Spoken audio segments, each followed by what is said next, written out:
Starting up a wine business is one of the biggest decisions you'll ever make, so it's got to be the right one.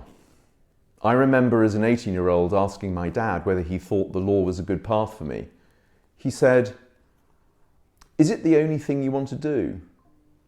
I replied, "Well, no, there are lots of things I want to do."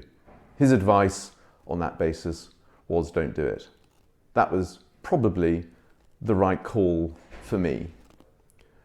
Starting up a wine business demands absolute commitment and resolve. If you find yourself looking over your shoulder and listening to the siren call of employment, ask yourself why.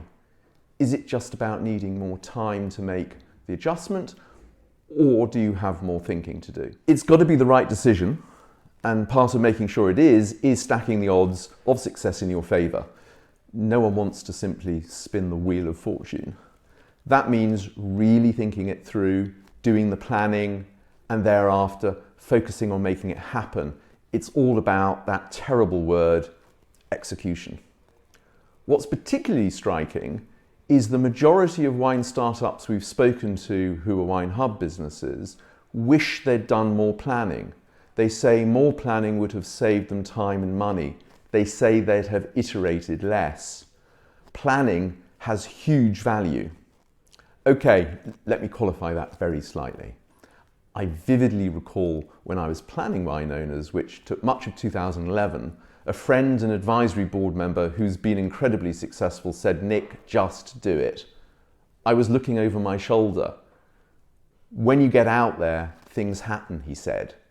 People are supportive and opportunities will present themselves. And they are, and they did. Nothing is more exciting than starting up a new wine business, and since Wine Hub is an industry-specific tech platform of choice for startups, we really wanted to create a guide for all the startups of today and all of those to come, and to create a resource that would help founders to get started, to provide essential resources in the form of planning tools and shared experiences, and hopefully tilt the balance of probabilities favourably. The final thing I want to share is that forecasting is an inexact and highly iterative process. Whatever the initial plan, one thing's for sure, it'll change.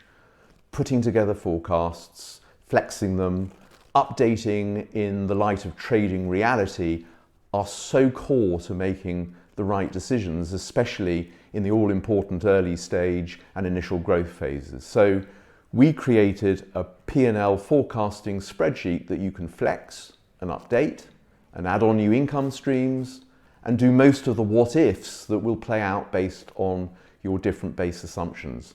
That's available as a free download, and I'd encourage you to grab yours and use it as part of your planning and ongoing business management.